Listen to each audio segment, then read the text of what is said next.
Our guest is Robert Flint, corporate lawyer, entrepreneur, and founder of Adviserly. You win or you learn is the sort of the entrepreneur approach, whereas as a lawyer, you win or you die.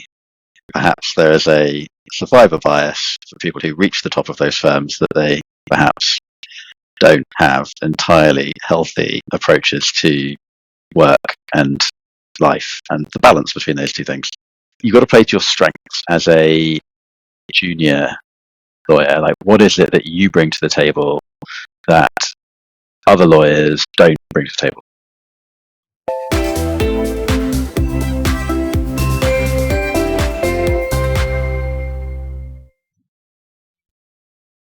Hello and welcome back to episode 2 of The Legal Loop.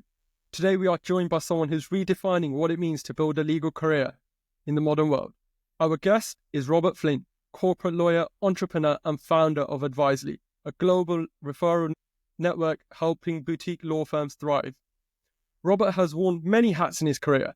He's been a parliamentary advisor, a consulting partner, and the author of Working with Strangers, a book on the power of collaboration in business. He's helped startups navigate funding rounds, launched multiple ventures, and is dedicated to empowering boutique law firms by fostering collaboration, referrals, and community-driven growth.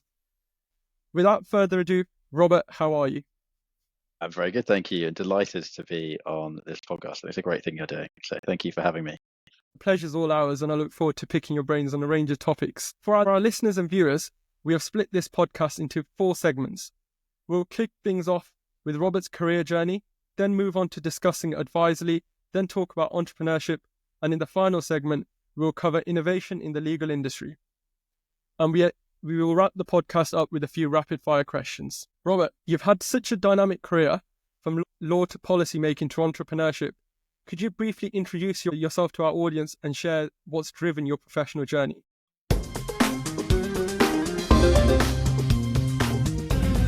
So I started out initially trying to go into politics. That was the dream straight out of university. And in 2008, I was working in Parliament for a research facility, and a friend of mine who worked there recommended doing the law conversion course at night school at BPP because it was like a good way of building some security into your career. Politics is very unstable, whatever you do in it as an advisor or as a politician. So get a law qualification under your belt and you're much more employable. So I did that Tuesdays and Thursday evenings, working hard, paid for it myself. I didn't have a training contract initially, and then that was 2 years. Did get a training contract before I started my LPC, and the law firm paid for that, and then did the training contract, during which I was also a special constable, which is a very stressful combination and not to be recommended, and at the same time wrote a paper for Policy Exchange about gay marriage, the equalisation of marriage, to arguing in favour of that, which was then adopted by the Conservative government and enacted. So that was a very proud moment. But also doing that at the same time as being a trainee, not the best idea in the world. So very stressful. Qualified into the corporate team at Wentworth Sherwood, which was a great team, had a lot of fun there, and then stood in an election, in the London election in 2016, just before the Brexit referendum. That was an intense experience. Brexit didn't go the way I was hoping it would go. The political landscape was completely upended, and I was left thinking, well, I'm now a lawyer who was a lawyer pretty much because I wanted to go into politics. And now that journey is sort of over. So why am I a lawyer? And then trying to figure out what it was I wanted to do. Went to France for a year, took some time to figure things out. Joined Carbon Law Partners, which is a platform law firm, and was co-working and working from home and doing all that sort of stuff long before COVID started.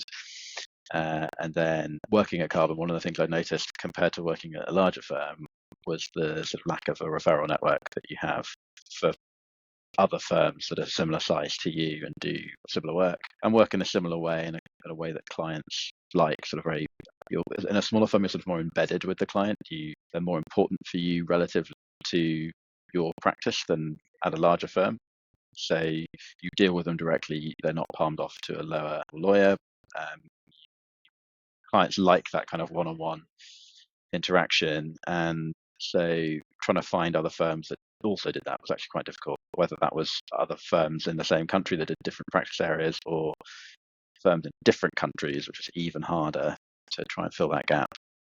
So founded Adviserly as a referral network of that kind of firm. And then while running Adviserly and kind of cobbling that together and getting it off the ground, still working as a corporate lawyer for one of the boutique firms on the network, and found while running the network that actually quite a lot of law firms are quite bad at the thing that they say is the most important way that they get work, which is referrals. So they typically would ask them, what do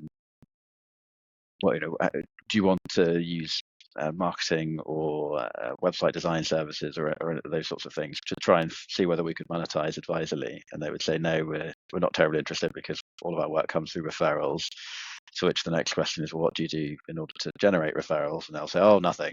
We just hope that our clients we have a good reputation and stuff happens. And then they'd make strange mistakes like not saying thank you for a referral and just sort of basic stuff. So gradually the idea for working with strangers came together, and that's how the book came about. So now I'm massively overextending myself again.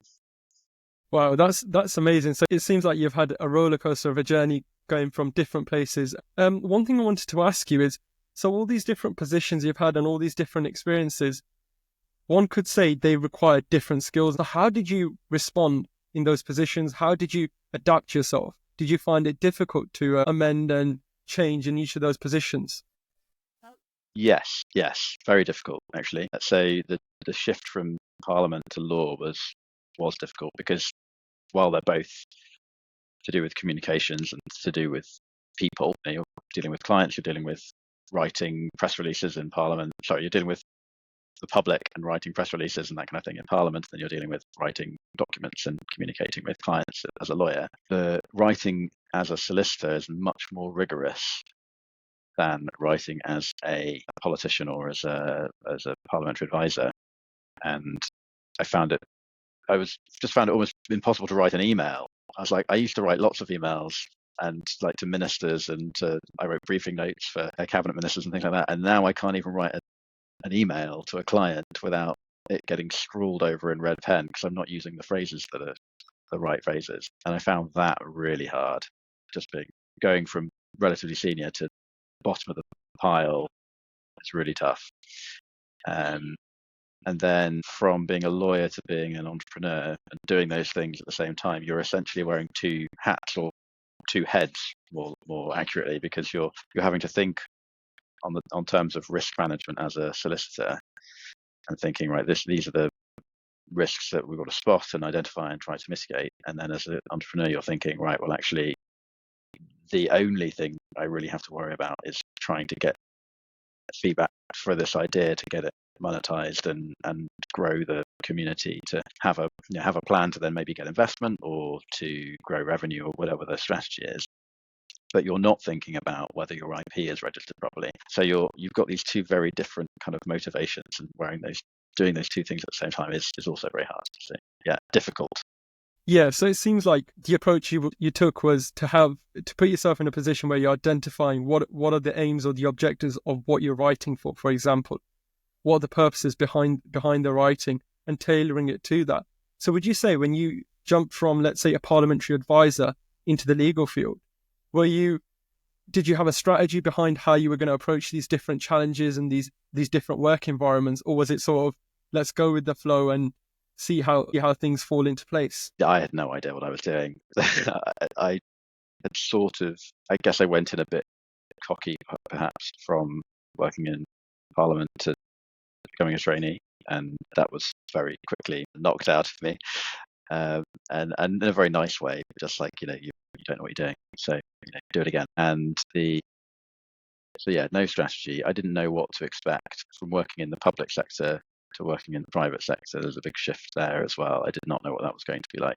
No strategy. Probably should have had more of an idea. But my route to getting a training contract was unusual in that I didn't do any back schemes or open days or indeed any work experience at all at a law firm.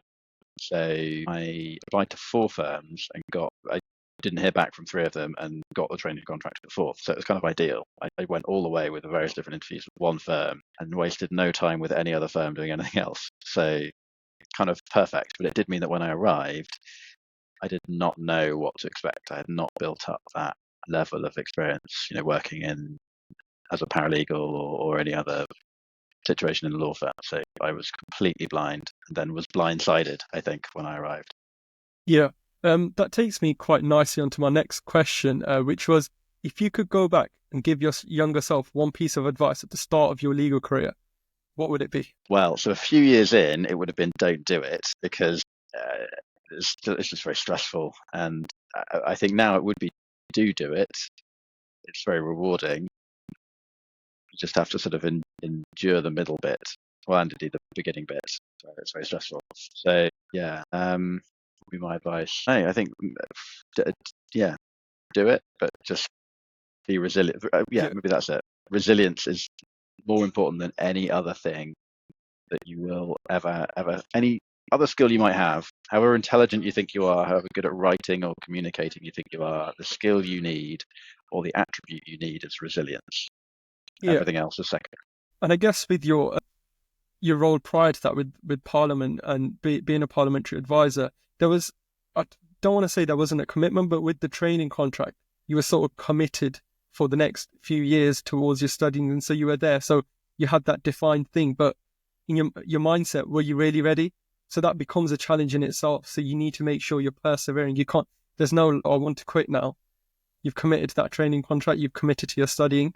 So you can quit, but obviously it's not ideal. That it would be so there were days where I'd be like going in as a trainee, thinking, what am I doing? I enjoyed the job I was doing before, and now I'm a trainee, and this feels, I feel like an idiot all the time, and it's horrible. And maybe I should just not get on this escalator and just turn around and go home.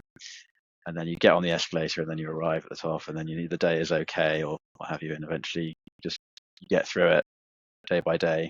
And then after a while you're like, oh, actually I'm much better 6 months later than I was at the beginning. And then I joined the corporate team at the beginning of my second year and got on incredibly well with the partner that I was sat with, and I mean the whole team, but particularly that partner, and who had a very discursive approach to the law, and so was interested in it and was willing to. And in fact, sorry, this is making it sound like the other partners did not have this approach. All the partners at this firm went with were really good, so I have nothing against the firm at all, or indeed the partners I sat with. But this one seat, I just loved, because you were seeing all of the, as a corporate lawyer, you see the transaction as a whole, whereas in the previous seats I'd done, you just saw bits of a transaction, and you never really got the sense of why you were doing stuff or what everyone else was doing. Things always went very slowly, and it was very unsatisfying, because as a property lawyer, nothing ever really gets done, it seemed to me. And someone's always chasing, but no one ever really has accountability. Whereas as a corporate lawyer, you are the person who drives everything, and you can be creative and you can think about the law innovatively and think, well, this is what we need it to do, so let's get it to this point. This is what you'd have to do in order to get there. And then dealing with other practice areas as well. So you deal with the property team, deal with the tax team, get everyone on board, like, this is what we're going to do. Can we do it? And they're like, yeah, but you might need to do this. And you tweak it slightly, you get the plan, you get the structure, you then implement. And then you're like, right, I know why we're doing it. I know what we're doing. And we've had a good time doing it. And then you also have, because things move faster in corporate, you get the payoff of a completion more regularly than you do in like big property development deals. So you've got like a deal happened, money flows, client happy, and then you get to go and have a drink, which is always gratifying. Yeah, and it's the end goal that you're always looking towards, and what keeps you motivated throughout the task, no matter how long or quick it is. It's, as long as you've got that end image there, you know what you're working towards, and you've summed it up quite beautifully there. That takes us on to our next segment, where we're going to talk about Adviserly, your latest venture. It's a very unique platform, and we touched upon it at the start of this episode. So if you could just tell us a bit more about what inspired you to create it and how it has impacted the legal industry so far. And some of our listeners and viewers may not have heard of it at all. So if you can just explain what exactly it is.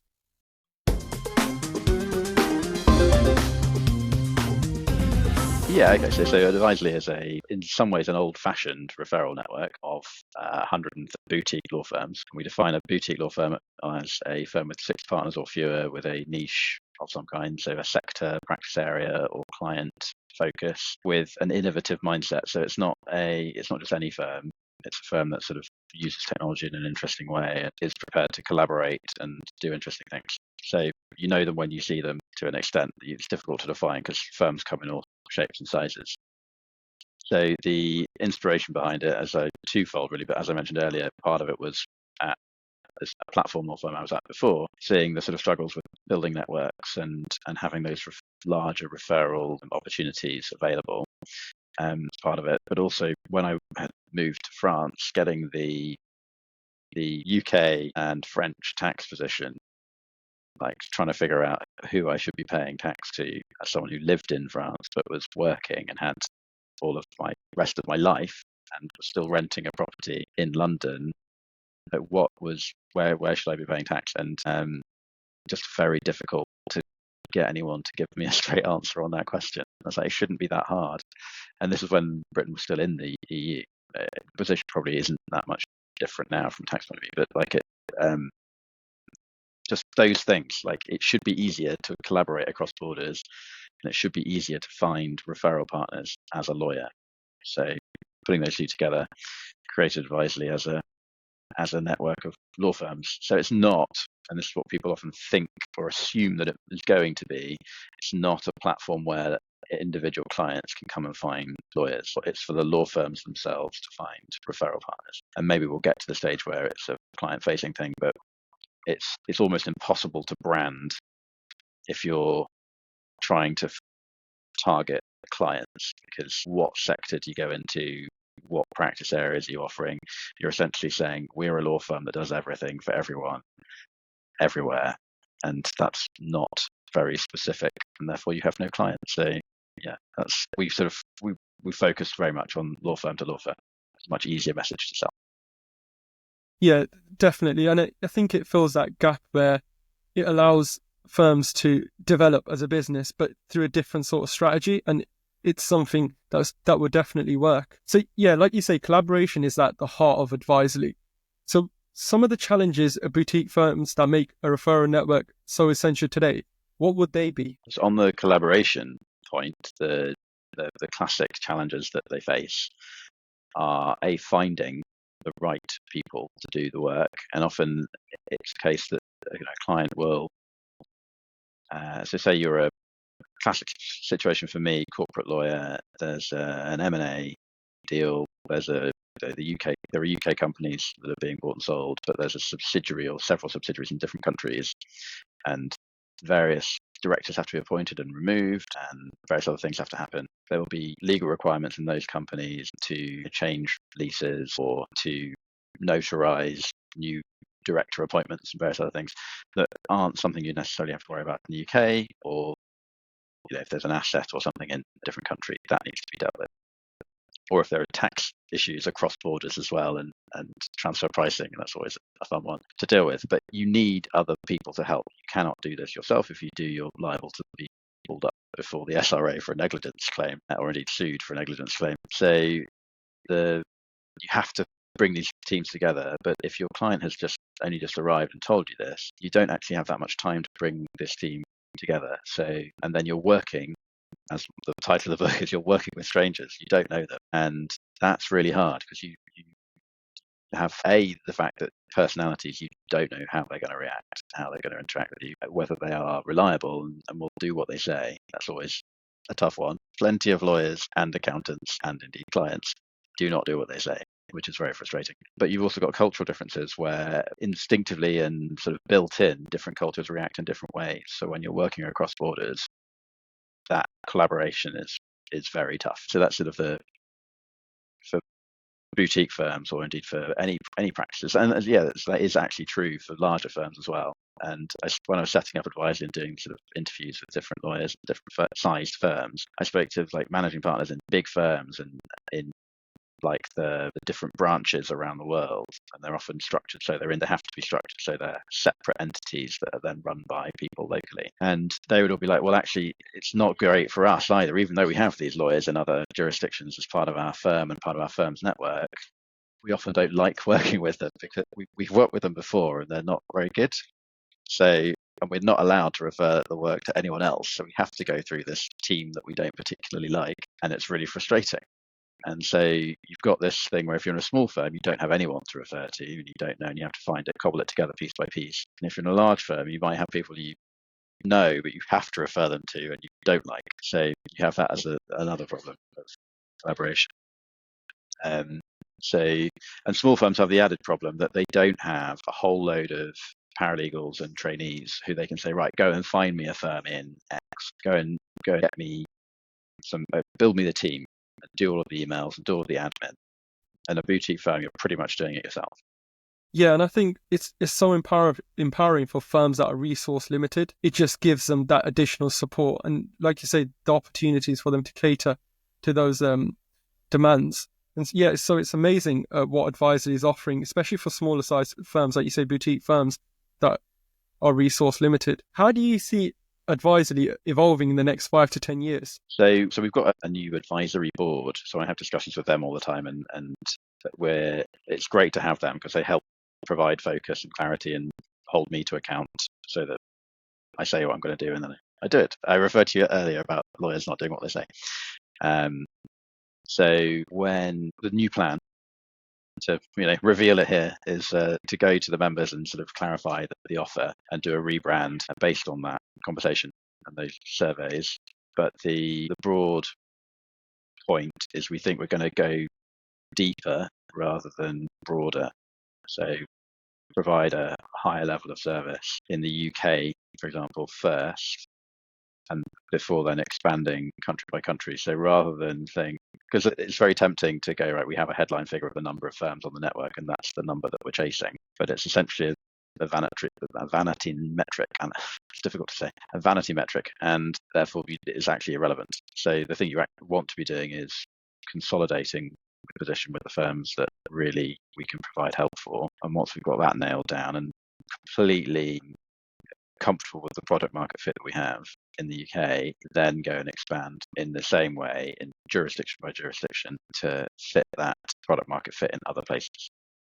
Yeah, and with these boutique firms, at the core of them is offering a personalized service. And it's nice to see Adviserly sort of reciprocating that approach in their way of doing a business, maintaining that. And I'm sure it'll build lots of trust and positive relations with the firms they are supporting. So would you be able to share a success story where Adviserly significantly helped a boutique firm grow or solve a challenge? So the firm that I've worked with, we often will need referral partners in different countries. So it's a case of, and in fact, this is an example we use in the book. It's one of the case studies. So classic situation: someone asks a firm, "Can you help?" And they say, "No, we're a UK law firm, an England and Wales law firm. We can't help you with this Italian issue." No, sorry, no, it wasn't. It was Canadian. And so they came to the platform and said, well, found a lawyer that they could then refer to their client. The client was then instructed that law firm. So they didn't get any work from this client directly at this occasion, but the Canadian law firm did.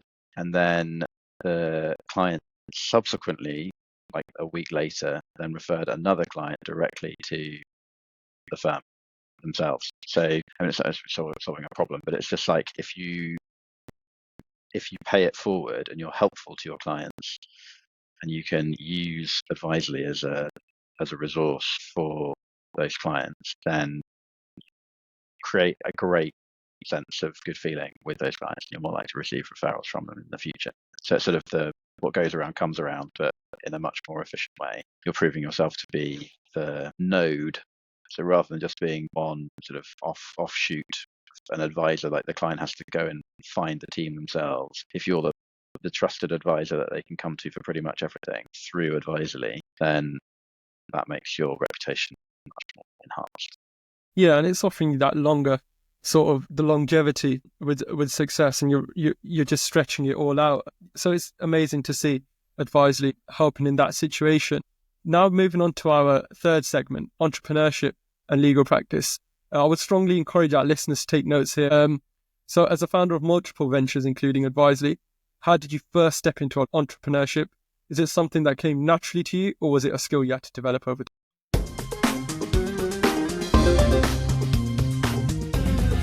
So actually, the first business I founded was called Legis, which was essentially a regulatory consultancy advising businesses and public affairs agencies on their consultation responses to government and their interactions with government and other bodies. And so I did a lot of stuff in leasehold reform with the Law Commission, and I think I even drafted one of the first drafts of the code of conduct, the voluntary code of conduct they put together.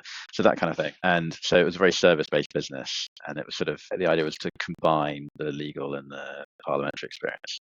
So that was my first experience of like doing the mechanics of entrepreneurship. So putting a company together, doing your own accounts, going out and trying to find clients and that kind of stuff. But it wasn't proper kind of building something that's a completely new idea. And so that came about, so I started Adviserly and then immediately joined a startup accelerator called Leicester Startups, which is not too far from where you're from. And obviously that was my link as well, because I'm from Rutland, which is next to Leicester. So it was included within their umbrella of the sort of businesses they would take on. And so I got lots of ideas from them, reading ideas and that kind of thing. And then it was recommended by another lawyer entrepreneur who you should definitely get on this if you can, called Mary Bonser, who I trained with at law school and then at Winkworth, who is brilliant, and I highly recommend Mary. Her insights will be much better than mine are. So she's founded a company and taken it to exit, so she's got the whole story she can tell you. But she recommended an online business school course called the Power MBA, which I started. It's like £1,000 for lots of lessons. The idea is to do like 15 minutes a day, and that was incredibly useful just to get lots of ideas, kind of figure out the approach of being an entrepreneur, the lean startup approach versus the lawyer approach, which is everything has to be perfect before you deliver a single email. Lean startup approach is you write the first thing, see what happens, and improve it incrementally. And so that really shaped my approach, but all the while also trying to marry it with the fact that as a lawyer, you're like, well, I'm kind of also a perfectionist. So two different psychologies to manage. Yeah, I can imagine. It must be really difficult. Like you say, with lawyers, we have a focus on attention to detail and making sure everything's done to a really, really high standard. And with entrepreneurship, you really embrace your mistakes, and they're just learning journeys, and mistakes are part of that success cycle. But actually also, I think it has made me, so I would tie this in with the resilience point I was making earlier. So if you see mistakes in the context of improving, so it's you win or you learn is the sort of entrepreneur approach, whereas as a lawyer, you win or you die. Your reputation is ruined. But it's a very unhealthy approach, because it means that you can never really, like, admitting mistakes is kind of career ending, it feels like, and it isn't, and it shouldn't be. And if you're in a good firm, they all create an environment where that isn't the case. But it can feel incredibly stressful to make those mistakes, whereas actually, if you're really learning from those mistakes, they can be a very positive experience overall. You can figuring out how you relate to the client in that position is a really important skill, because you will make mistakes as a lawyer, and getting the client on board to fix the mistake is going to be a really important part of the journey. And then it means you can be much more confident as a lawyer, because you're like, well, I've been here before, I've made this mistake before, so like the worst that happens is this, therefore we can navigate it much more confidently. You're not constantly watching over our shadow. And so I'm mixing my metaphors there. Watching over our shoulder and worrying about what we do if we get it wrong. So that in turn makes you more resilient. So the sort of being an entrepreneur helps, actually, I think the entrepreneurial mindset helps being a solicitor as well. Yeah, definitely. And I touched upon this on my previous podcast with James and Darren about how we're fortunate in the legal industry, and especially in a lot of firms, the culture is so supportive. There's always that access to help, and people understand that mistakes are part of that journey, and you're always receiving that support to develop and better yourself, and mistakes allow you to become a better solicitor. I mean, I would say that very much depends on who your partner is. And this is part of the problem with the legal profession, in my view, particularly large firms. Like the amount of work and stress that senior lawyers have to deal with deters a lot of people who have healthy psychological profiles. So perhaps there is a survivor bias for people who reach the top of those firms, that they perhaps don't have entirely healthy approaches to work and life and the balance between those two things. So and it varies from partner to partner. There are great, amazing people in these firms, but if you get a bad one, that person will ruin your life, and there's not much you can do about it. So yeah, I would have this caution when it comes to saying that and because law firms also, they talk a good game about looking after their people, and it's very different if the equity partner, for example, is bringing in huge amounts of cash. That equity partner usually has carte blanche to do whatever they like, so they can get away with a lot that they should not be getting away with. Yeah, and coming back to the entrepreneurship topic, from your experience, what skills should lawyers develop to become successful entrepreneurs? And that might be a tricky question because, like you say, with the entrepreneurship journey, it's a lot of you go out there and you find out what the right skills are, and it's more hands-on. But would you say there are some crucial skills that they need? It's more, you sort of have to unlearn a lot of the skills that you have as a lawyer temporarily, or be able to suspend them. So you have to be willing to put something that is incomplete and imperfect into the world and see what people say. You have to be able to respond to feedback, to say, if they say this isn't good, it's not saying you're an idiot, it's saying there's improvements that can be made here. So it's the approach, the mindset. They need to be tweaked to become an entrepreneur from being a lawyer. But lawyers have a lot of advantages as well as entrepreneurs, because they know a lot about how the system works.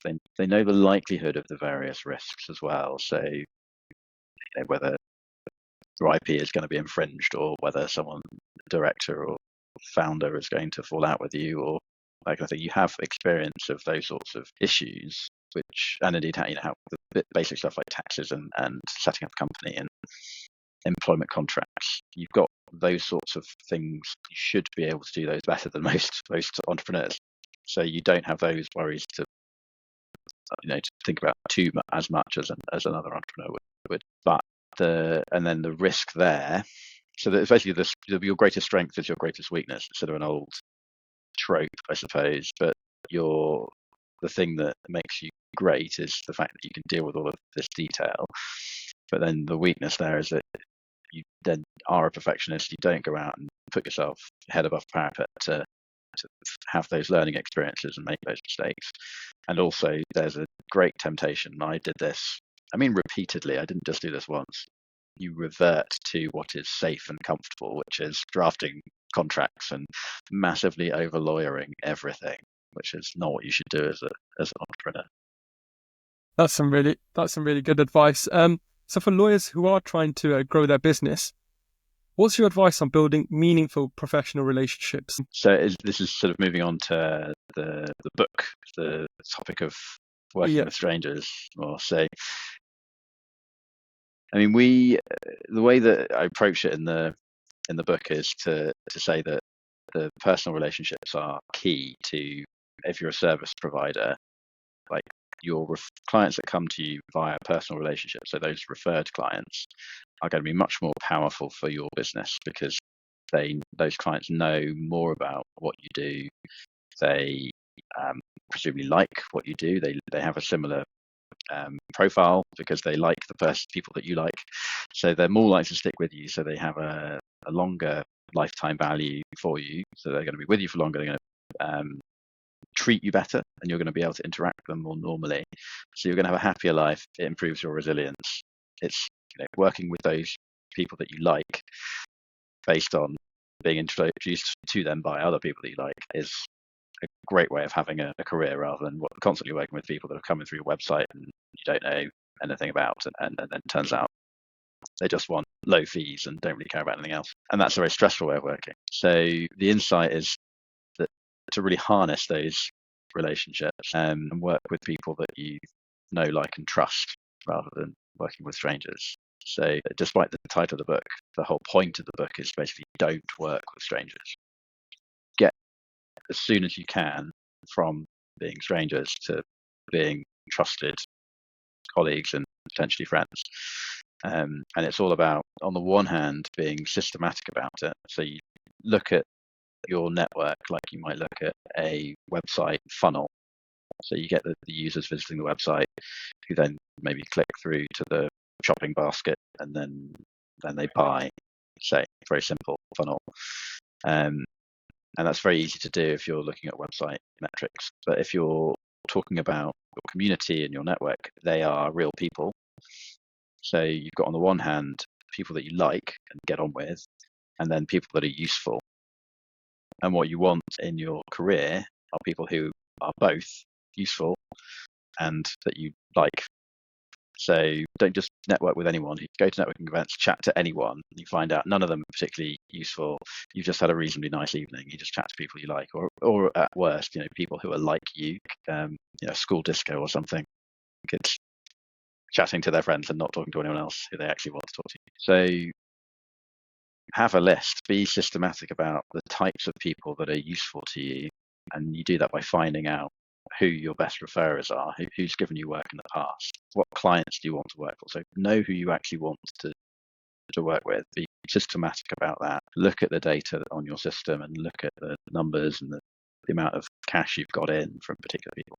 But then also, once you've got that, you're like, well, actually, so now I'm in the right place, I'm going to the events where these people are, and now I need to find the people that I actually like among that group. So then you end up with useful people who you like, not useful people who you don't like, and people you like who aren't useful. And those, you don't want to build a business based on either of those two groups. Yeah, absolutely. And looking at it from a junior lawyer's perspective, someone who might be new in the profession, what would your advice be to them, for them to build relationships with people? Well, I mean, obviously start a podcast and interview people. I think that's a great way of starting. So you've got to play to your strengths as a junior lawyer. Like, what is it that you bring to the table that other lawyers don't bring to the table? So if you're going to an event and you're invited with your partner, who's maybe sitting with you, and you're talking to the client at a round table event, a breakfast or something, and you've got a client to your left who knows lots about the industry, you don't know so much about the industry, and also you can't advise them really on the law because you're a junior lawyer and you couldn't say, oh no, you should be doing this or this or this, because you'd sound like an idiot, and that would very quickly feed back to the partnership and be like, well, this guy is being very arrogant but actually doesn't know what they're talking about. But you, as a younger people generally, this obviously this is generalizing, it's going to be better at technology than older people like myself. And if you can leverage your use of technology, I think is a massive one, because obviously everyone is talking about is how AI is going to affect the legal profession. And if you know how to use that and can talk sensibly about it, then you'll get interest from the senior team, and you'll get interest from the clients as well. You're like, well, actually, this could be a much more efficient way of us getting legal advice, rather than going to a lawyer every time. And if you know then how to use the new products that are coming online that are aimed specifically at law firms, then again, you can make yourself useful to a generation of, or several generations of lawyers above you who have not had to do that, or have done it with technology that has now moved on. So you're bringing something to the table, exploit that, make that your X factor. Yeah, definitely. And I think for junior lawyers, there's looking at technology and ways to do things differently is something a lot of junior lawyers are looking at, because it makes their job easier, especially when you're doing a lot of the tasks that take a lot of time, and they can be time consuming. And then there's tech out there that you see that does some of the stuff you're doing far quicker and more efficiently. So you're more open to that, and you're more prone to it, and you're affected by it directly. So it takes you down that route naturally. It opens the doors for you to read up more about tech and develop a strength in that area, in that industry, so you can have those conversations. Yes, and actually, I suppose the thing that would really set you apart from your cohort, because obviously you all potentially have that advantage. The thing that would set you apart from your cohort is the interface between the two. So if I see junior lawyers who only rely on technology, it can be very frustrating because they're not thinking, and it needs to come from your brain first. You can imagine, right, these are the laws I need to be thinking about. This is what the client's priorities are, and this is roughly where they fit together. Map it out in a diagram if you're a corporate lawyer, because that's what we love. Tax lawyers are all about impenetrable wording. It depends on the different types of lawyers will want different types of things, but you will need to be able to think in those terms and not just rely on technology. So be the technologist in the department if you want to be, because most people in the department will be older than you. You also have to distinguish yourself from other people of the same skill set to make yourself that expert in the link between the two. Yeah, absolutely. And I think in that segment, we've also covered a bit of innovation in the legal industry. But nonetheless, we're going to go into that segment and dive into it a little bit deeper. So this is our final topic. So innovation in the legal industry. So Robert, you've worked with lots of startups, scale-ups, people that have been at the cutting edge of technology. And so what role do you see technology playing in law firms, in generally across the legal industry?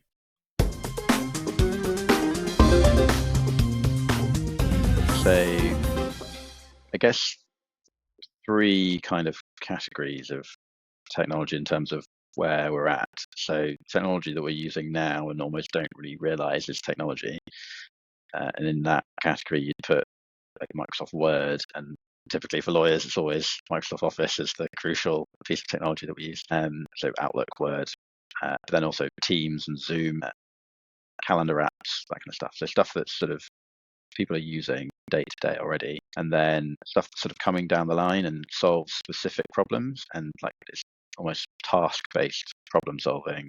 Like rather than taking time to do this, use this app that does it for you. And then the more general purpose AI type approach, which is like actually this could wipe out huge swathes of work in the legal industry, particularly at the junior level initially, but it's like a rising flood. It will eventually reach everyone potentially. And I think what most people, Adviserly is not a tech product, it has a tech element, but I've worked with a lot of tech co-founders who see software and AI generally as, and want this to happen. They want it to replace lawyers. They have an animus against the legal industry because we're too expensive, or because we think in a way that is difficult for other people to understand, or whatever it is. A lot of people just don't like the legal industry and they want to revolutionize.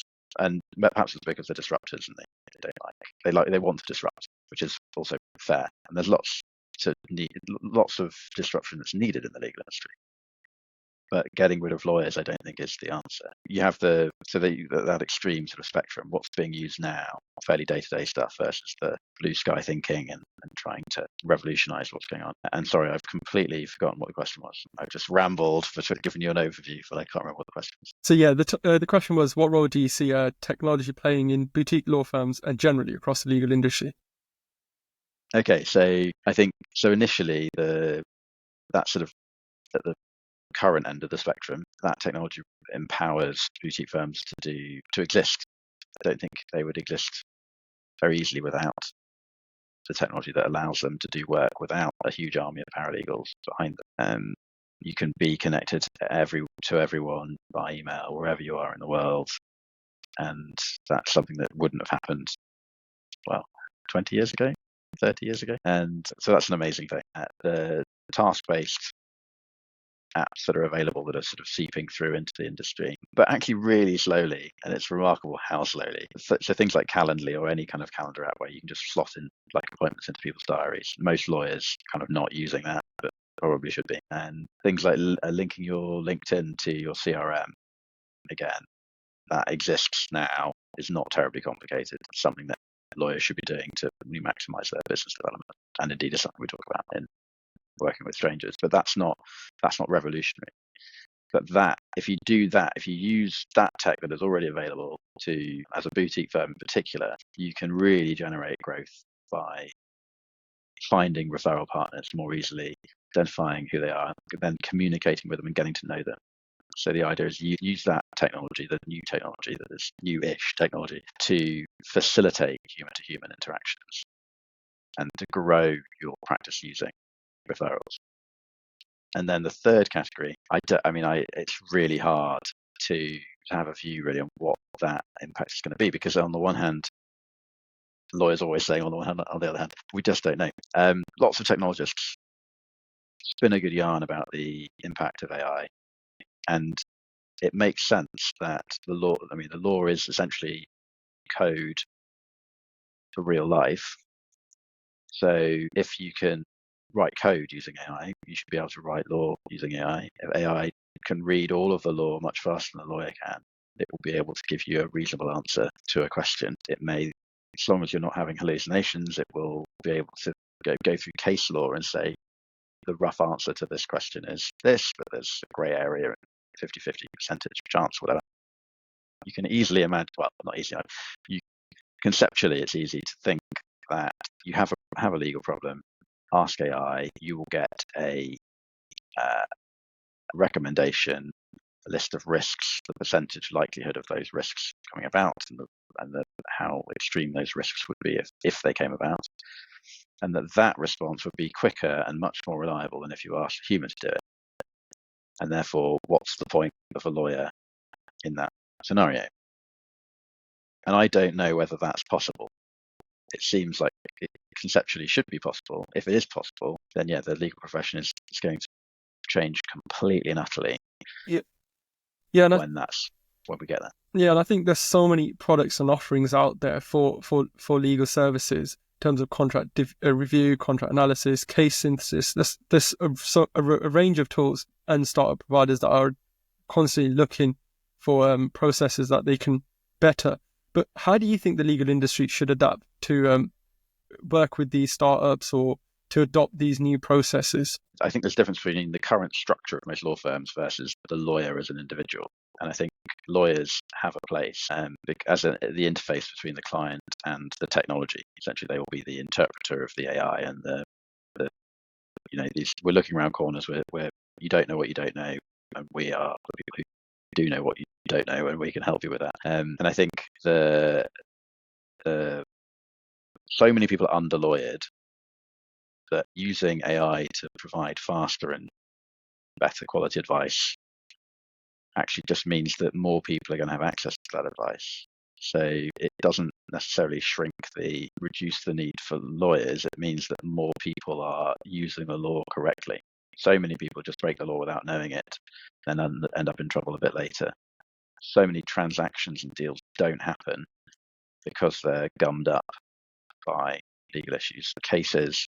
Criminal cases don't happen. Prosecutions are not made because the courts are terrible at dealing with their backlog. They don't have enough resources because going to trial is a very human-intensive process. But if you could take a huge number of those people out of the process, actually you could make it much more efficient and therefore do a lot more trials, a lot more cases in the civil courts, and you just end up with the same number of people but doing far more cases and trials and doing them potentially better or more accurately because they use AI. So again, I've gone off on a tangent and I can't remember what the original question was. Yeah, so the question was, how do you think the lawyers should respond to the increase of legal tech offerings and the startups offering services in areas of contract drafting and etc. Right. Yes. That was completely not what I was answering. I think there are firms that are adapting. They're sponsoring, investing in startups, and they are creating incubators and accelerator programs and things for legal tech companies. And that is interesting. And they can have they're often willing to be quite hands-off, which is good. They don't interfere too much with these startups necessarily, and they can provide lots of contacts among their investor clients and that kind of thing, which is really useful for startups. But fundamentally, if you are trying to disrupt the legal industry, And the big problem with the legal industry is essentially the pyramid structure of law firms, where you have a huge number of people coming at the bottom and then a decreasing number of people towards the top of the firms.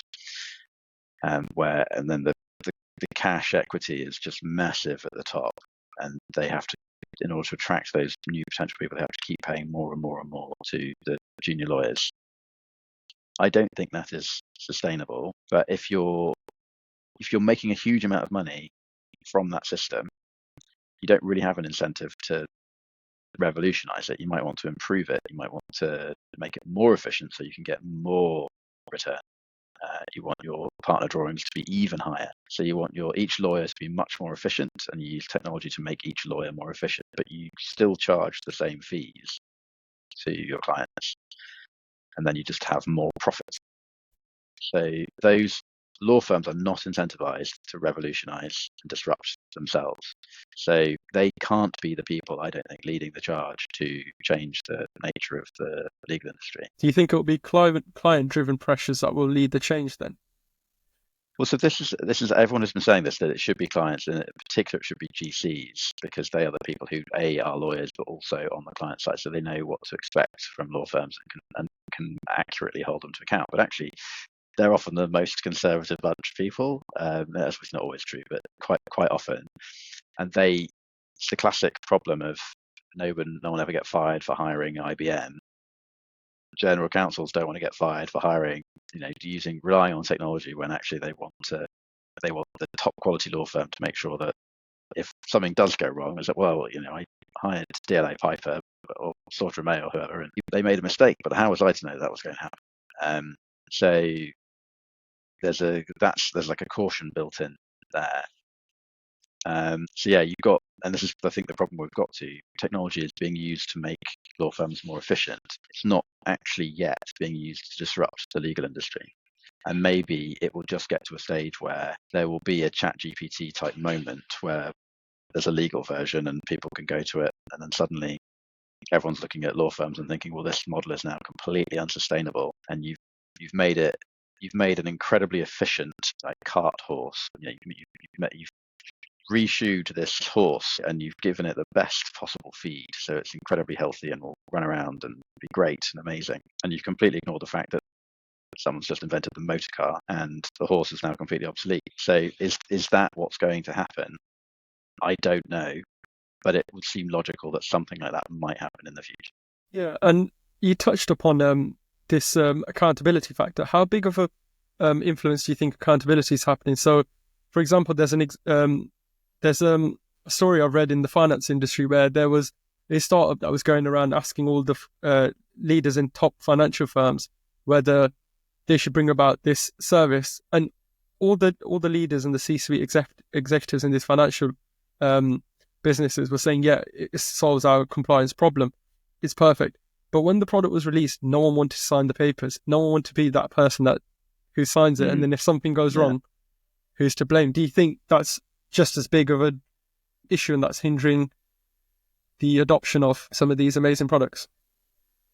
Yes. And I think you may get to a point where for lower level transactions, this is where the innovation really happens, because you have maybe someone who is buying a house may be much more willing to have a percentage-based risk that's spewed out by a computer rather than have to go through all the rigmarole of an estate agent and a conveyancer, something like that. And they'd be much more open to that kind of innovation, possibly, than someone who runs a big financial firm, who the numbers involved are much higher and the professional risk involved for them is much higher.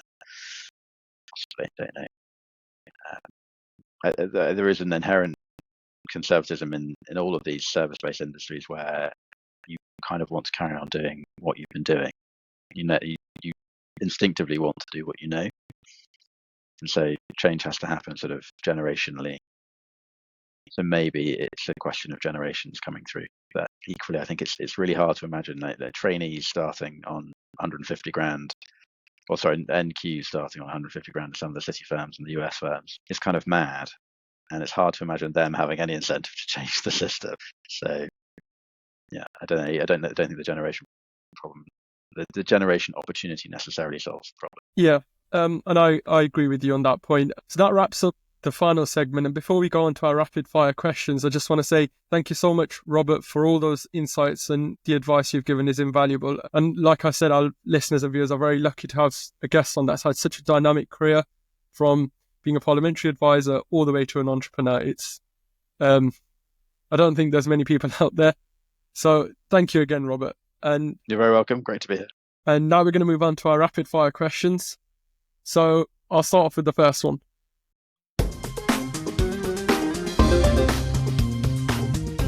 What's the most overrated skill lawyers think they need? How rapid do I have to be? I think intelligence is wildly overrated as a lawyer. Do you want any other detail, or just that? Yeah, go for it. What's the reason for that? Well, I just think that you don't actually need to be wildly intelligent to do most legal jobs. Like some you do. I think tax lawyers probably have to be actually very intelligent at the top end. Barristers have to be very intelligent. But most lawyers are doing process. You don't need to be that smart. You have to be resilient. You have to be efficient and organised, but you don't need to be that intelligent. Okay, so that takes us to our next one. Which industry outside of law do you think lawyers can learn the most from? Accounting, annoyingly. Why is that? It's not so rapid fire, is it? So, I mean, just it's everything that lawyers do involves numbers at some point. And lawyers who are constantly saying, oh, I can't do this because it involves a spreadsheet, are the bane of every client's life. So as much as it pains me to say it about our, rival professional colleagues, yeah, we need to be more like accountants, and they need to be more like us. I think there needs to be a more of a conversation between the two professions. Yeah, and it's a business at the end of the day where it's designed to make money. What's one legal tradition you'd love to see abolished? Legal tradition? Well, yeah, no, I've got one. So many law firms will insist on emails being sent where you don't say hi or hello at the beginning of the email. You say the person's name. And it's just like, I don't understand why this has become like how lawyers talk to each other. Just say hi. Like, it's completely normal. It's not unprofessional. Just say hi. Okay, I think that one speaks for itself. Okay, if you could change one thing about how law firms operate, what would it be? Have a proper commercial director who is running the firm, and not this kind of absurd committee partnership structure where everything has to go through everyone. Decisions are impossible to make. That's another problem for tech founders trying to sell to big law firms. Like, it's impossible to get a decision out of them. So yeah, make it more efficient decision making. Okay, and if you weren't a lawyer or an entrepreneur, what would you be? A politician, probably, which I've already answered. So you already know that. Okay, that wraps things up. Again, thank you so much, Robert, for joining us on episode 2 of The Legal Loop. I'm sure our listeners will be taken back with the amount of invaluable advice and insights you provided. So finally, before we close things off, where can our listeners learn more about Adviserly and connect? So adviserly.io is the website. And if you want to connect with me on LinkedIn, find me, Robert Flint, on LinkedIn. If you type in Robert Flint, Working with Strangers, or Robert Flint, Adviserly, that will come up, I'm sure. And also buy the book, which you can do on Amazon. If you search for Working with Strangers, Amazon. Well, there you are. That wraps up episode 2 of The Legal Loop. Thank you guys for listening.